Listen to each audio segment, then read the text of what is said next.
मित्रांनो नमस्कार. मी आपल्यासाठी आज खूप उत्कृष्ट व्हिडिओ घेऊन आलेलो आहे. त्यामुळे आपल्या सर्वांना विनंती करतो, शेवटपर्यंत पहा. हा व्हिडिओ पाहिल्यानंतर तुम्हाला लैंगिकतेविषयी, लिंगाविषयी ज्या ज्या अडचणी असतात, ज्या ज्या तक्रारी पेशंटच्या असतात, याविषयी तुम्हाला माहिती होणार आहे. जर तुम्हाला अशी तक्रार असेल तर तुम्ही मला येऊन दाखवा. मी तुम्हाला 100% खात्री देतो, तुम्हाला मी या आजारातून मुक्त करून टाकेल.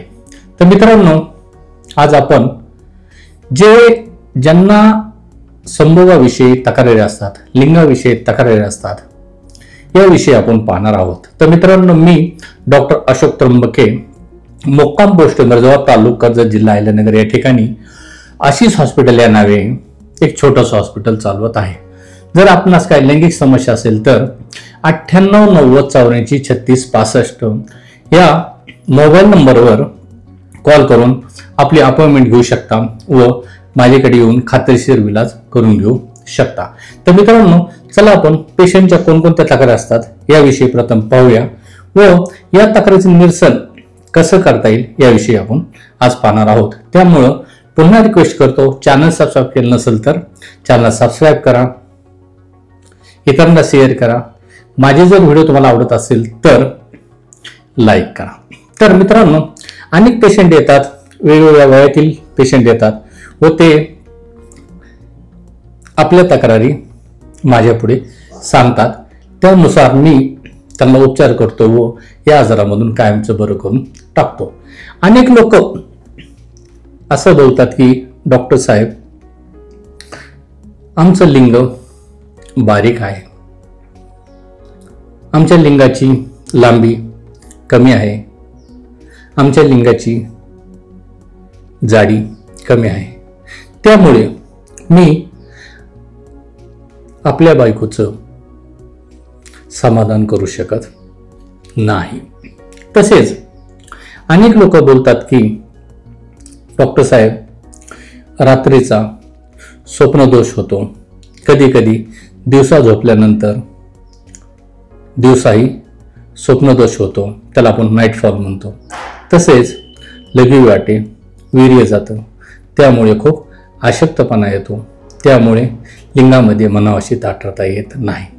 अनेक लोक बोलतात की डॉक्टर साहेब, अति मास्टरबेशन केलं, म्हणजे त्याला आपण हस्तमैथुन म्हणतो, त्यामुळं लिंगातली ताठरता बिलकुल राहिलेली नाही.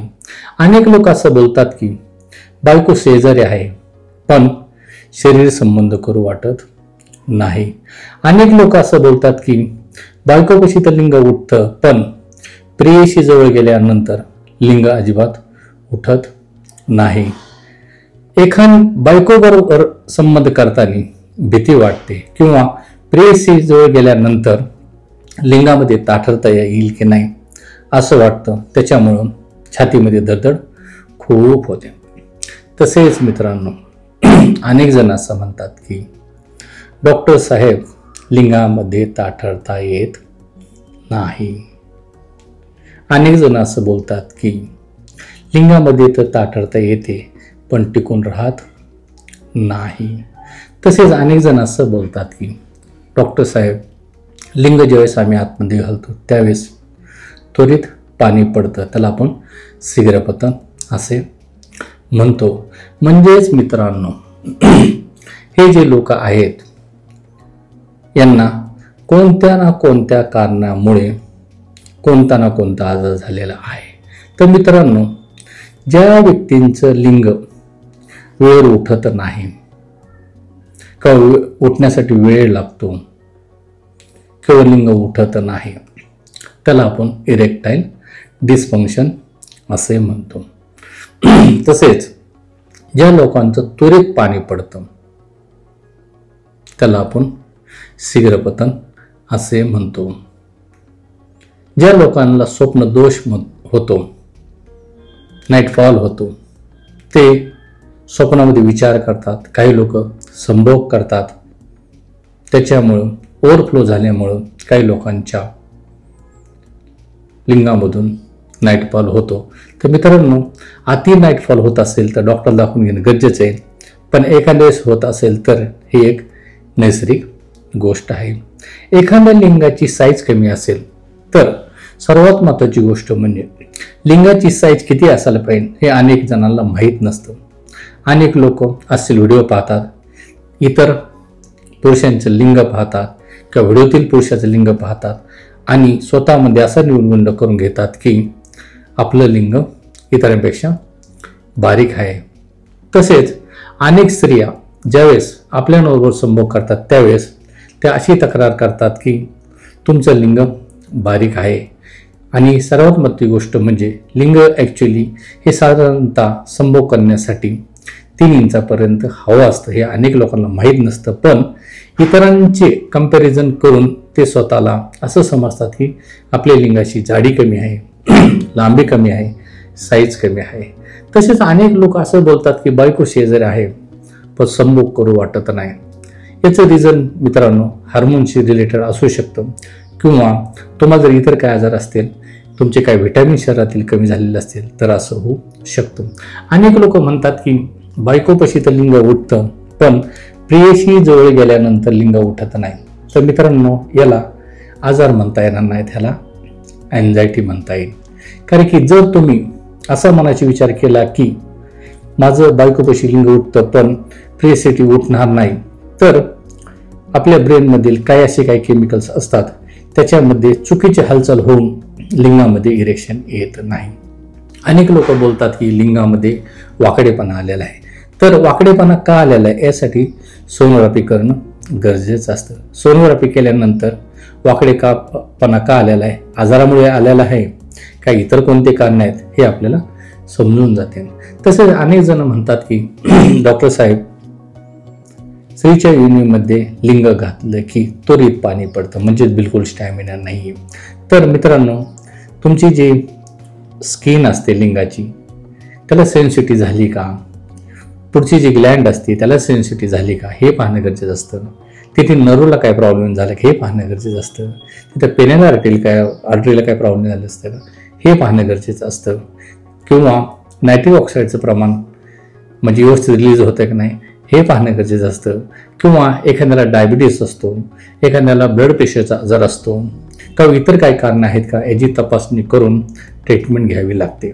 अनेक लोक म्हणतात की डॉक्टर साहेब लिंग उठण्यासाठी वेळ लागतो, म्हणजेच प्रॉपर ब्लड सर्क्युलेशन अनेकांच्या लिंगाला होत नसल्या कारणाने लिंग उठायला वेळ लागतो. काही जण असे बोलतात की डॉक्टर साहेब हलवल्याशिवाय लिंग उठत नाही.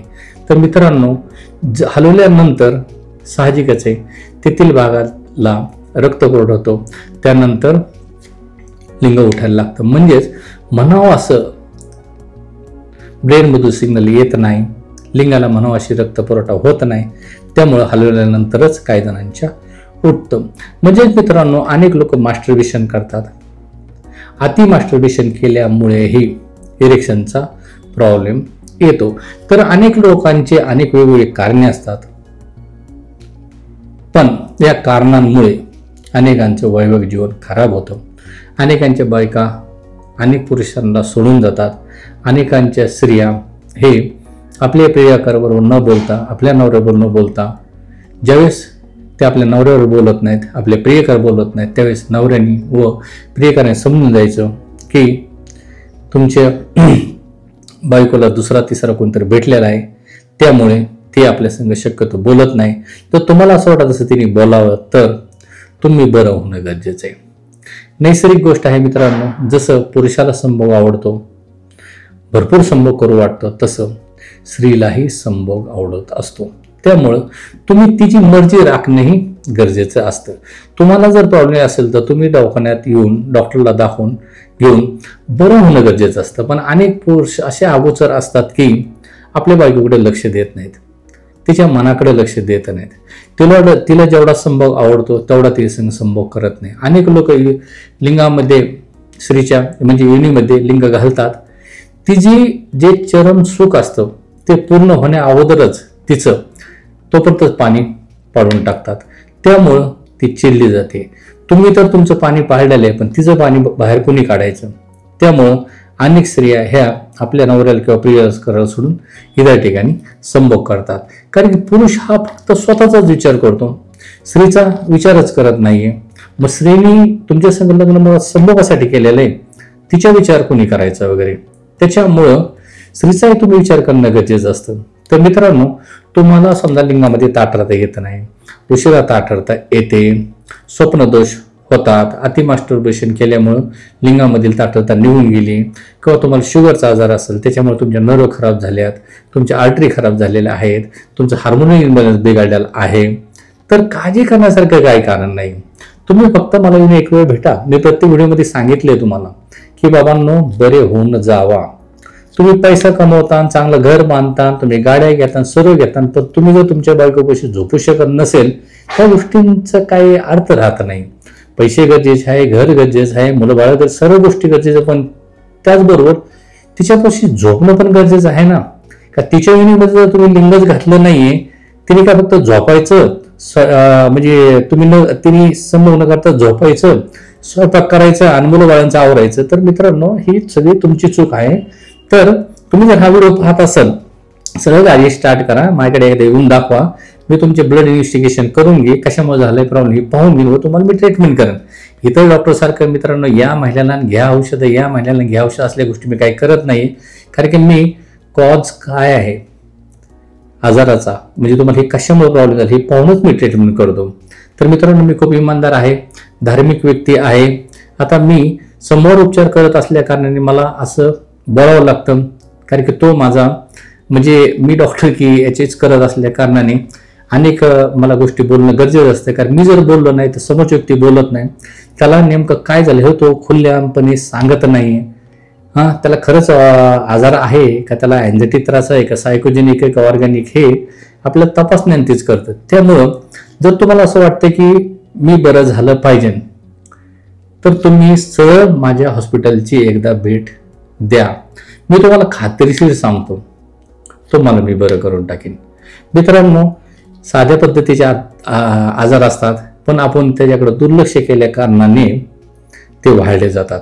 जर एखाद्या आजाराची सुरुवात गंभीर होण्या अगोदर जर त्याला आपण रोखलं, हा प्रॉब्लेम कायमचा सॉल्व्ह होऊन जातो. मित्रांनो, किरकोळ आजार आहेत, ठीक आहे, आपण भरपूर ठिकाणी उपचार घेतो आणि डॉक्टर जातो, बरं वाटत नाही, त्यामुळे आपल्याला तो मोठा वाटायला लागतो. तर असं काही विचार करू नका. एकदा जर तुम्ही हा व्हिडिओ पाहत असाल, एकदा मला येऊन दाखवा, मी तुम्हाला 100% खात्री देतो, तुम्हाला मी बरं करेल म्हणजे बरं करेल. मित्रांनो, मी खूप प्रामाणिक माणूस आहे, त्यामुळं माझ्यावर तुम्ही विश्वास ठेवा आणि उपचार घ्या. इतर ठिकाणी विनाकारण पैसे वाया घालू नका. आणि उपचारांती सर्व गोष्टी शक्य आहेत, पूर्णपणे आयुर्वेदिक औषध आहेत, केमिकल औषधांचा विषय मी घेत नाही. आणि आयुर्वेदिक औषधांनी तुमचे आजार हे बरे होतात. इतर पॅथीमध्ये ह्याला उपचार कोणत्या प्रकारचा नाहीये. तर तात्पुरता विचार करू नका, तुम्हाला कायमस्वरूपी कसं बरं होता येईल याचा विचार करा आणि उपचारासाठी या. तर मित्रांनो, जर तुम्हाला पुन्हा रिक्वेस्ट करतो, जर माझे चॅनल सबस्क्राईब केलं नसेल तर चॅनल सबस्क्राईब करा. कारण की तुमच्या सहकार्याशिवाय मी पुढे जाऊ शकत नाही. मला तुमच्या मदतीची आवश्यकता आहे. तुम्हाला जर आजार असेल तर तुम्हाला माझ्या मदतीची आवश्यकता आहे आणि तुम्ही सबस्क्राईब करावं यासाठी तुम्हाला मला तुमच्या मदतीची आवश्यकता आहे. तर मित्रांनो, आपण दोघं एकमेकाला सहकार्य करू आणि पुढे जाऊया. तुमचं पण टेन्शन मी दूर करून टाकेन व मलाही तुमच्यापासून चॅनलला फायदाच होईल. तर रजा घेतो. नमस्कार.